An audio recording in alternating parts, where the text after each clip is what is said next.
আসসালামু আলাইকুম, স্বাগতম জানাচ্ছি বিবিসি নিউজ আন্তর্জাতিক সংবাদে। শুরুতেই সংবাদ শিরোনাম, এরপর বিস্তারিত। লেবানন সিরিয়া সীমান্তে ইসরায়েলি বিমান হামলা, নিহত ৪। গাজা পুনর্নির্মাণে $500 কোটি বেশি অর্থ সহায়তার ঘোষণা ট্রাম্পের। দেশ ছেড়ে পালানোর সময় গ্রেফতার ইউক্রেনের সাবেক জ্বালানি মন্ত্রী। মালয়েশিয়ার দুর্নীতি দমন কমিশন প্রধানের পদত্যাগের দাবিতে বিক্ষোভ। দর্শক, এতক্ষণ শুনছিলেন সংবাদ শিরোনাম। এখন বিস্তারিত। আপনি যদি ইসরায়েলের ধ্বংস চান এবং মুসলিমদের পাশে থাকেন, তাহলে ভিডিওতে লাইক করে চ্যানেলটি অবশ্যই সাবস্ক্রাইব করে দিবেন এবং আপনার মূল্যবান মতামত অবশ্যই কমেন্টে লিখে জানিয়ে দিবেন। এখন বিস্তারিত। লেবানন সিরিয়া সীমান্তে ইসরায়েলি বিমান হামলা, নিহত ৪। লেবানন সিরিয়া সীমান্তের কাছে একটি গাড়িতে চালানো ইসরায়েলি বিমান হামলায় অন্তত ৪ জন নিহত হয়েছেন। সোমবার ১৬ ফেব্রুয়ারি ভোরে এ হামলা চালানো হয় বলে এক বিবৃতিতে এ তথ্য জানিয়েছে লেবাননের স্বাস্থ্য মন্ত্রণালয়। লেবাননের রাষ্ট্রীয় বার্তা সংস্থা জানিয়েছে, নিহতদের একজন সিরীয় নাগরিক খালেদ মোহাম্মদ আল আহমাদ। এদিকে ইসরায়েলি সামরিক বাহিনী এ হামলার কথা স্বীকার করেছে। সামাজিক যোগাযোগ মাধ্যম এক্সে দেওয়া এক পোস্টে তারা দাবি করেছে, লেবাননে ফিলিস্তিনি ইসলামিক জিহাদ পিআইজে এর সদস্যদের লক্ষ্য করে এ হামলা চালানো হয়েছে। তবে এ দাবির পক্ষে কোনো প্রমাণ দেয়নি তারা। ইসরায়েলি বাহিনী আরও জানায়, লেবাননের মাজদাল আনজার এলাকায় এ হামলা চালানো হয়। এ বিষয়ে পিআইজের পক্ষ থেকে তাৎক্ষণিক কোনো মন্তব্য পাওয়া যায়নি।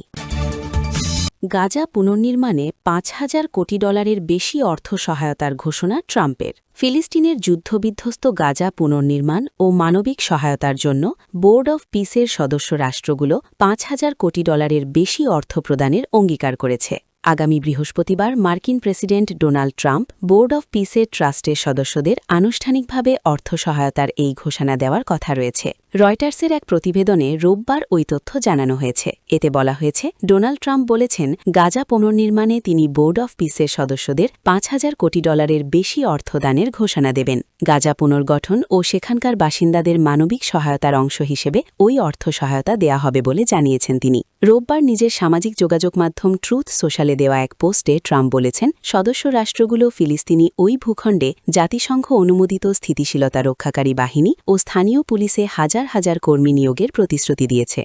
মার্কিন প্রেসিডেন্ট বলেছেন, গাজা উপত্যকায় মানবিক সহায়তা ও পুনর্গঠন প্রচেষ্টার জন্য বোর্ড অব পিসের সদস্যরা এখন পর্যন্ত $5 বিলিয়ন $500 কোটি বেশি অর্থ প্রদানের অঙ্গীকার করেছে। আন্তর্জাতিক স্থিতিশীলতা রক্ষাকারী বাহিনী ও স্থানীয় পুলিশে হাজার হাজার কর্মী নিয়োগের কথা জানিয়ে ডোনাল্ড ট্রাম্প বলেছেন, এজন্য হামাসকে অবশ্যই আগে স্বাক্ষরিত চুক্তি রক্ষা ও সম্পূর্ণ নিরস্ত্রীকরণ করতে হবে। দেশ ছেড়ে পালানোর সময় গ্রেফতার ইউক্রেনের সাবেক জ্বালানি মন্ত্রী। দুর্নীতির অভিযোগ মাথায় নিয়ে দেশ ছেড়ে পালানোর সময় গ্রেফতার হয়েছেন ইউক্রেনের সাবেক জ্বালানি মন্ত্রী গেরমান গালুশচেঙ্কো।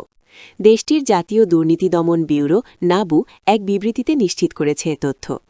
বিবৃতিতে বলা হয়েছে, রোববার গোপনে দেশ ত্যাগ করার সময় সাবেক মিডাস দুর্নীতি মামলার অন্যতম অভিযুক্ত এবং সাবেক জ্বালানি মন্ত্রী গেরমান গালুশচেঙ্কোকে গ্রেফতার করা হয়েছে।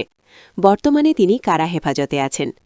আইন এবং আদালতের নির্দেশনা অনুযায়ী তার বিরুদ্ধে তদন্ত শুরু হয়েছে।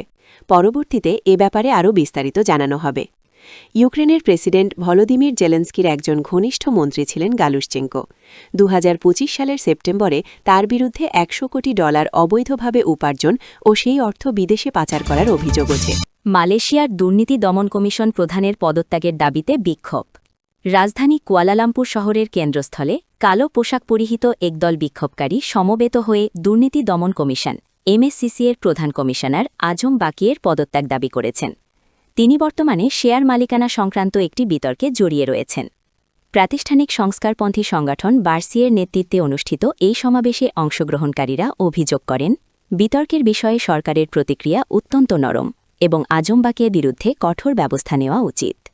সমাবেশে উপস্থিত ছিলেন সাবেক অর্থমন্ত্রী রাফিজি রামলি। তিনি বক্তব্যে বলেন, প্রাতিষ্ঠানিক দুর্নীতির বিরুদ্ধে জনগণের দীর্ঘদিনের ক্ষোভই বর্তমান সরকারকে ক্ষমতায় এনেছে। কালো পোশাক পরে সংহতি প্রকাশ করে তিনি বলেন, আপনারা বলেন আমরা অভিযোগ করি, সমালোচনা করি, কিন্তু ক্ষমতা ও দুর্নীতির বিরুদ্ধে ২২ বছরের এই প্রতিবাদী আপনাকে প্রধানমন্ত্রী বানিয়েছে। বিক্ষোভকারীদের কালো পোশাক তাদের দৃষ্টিতে রাষ্ট্রীয় প্রতিষ্ঠানের গভীর পচন ও জোট সরকারের সংস্কারবাদী ভাবমূর্তির ওপর হুমকির প্রতীক। আজমবাকির বিরুদ্ধে জনসমালোচনা তীব্র হয় যখন আন্তর্জাতিক সংবাদ মাধ্যম ব্লুমবার্গের এক প্রতিবেদনে জানায় 2025 সালে তিনি সরকারি কর্মচারীদের জন্য নির্ধারিত সীমার চেয়ে অনেক বেশি মূল্যের শেয়ার ধারণ করেছেন বলে অভিযোগ রয়েছে।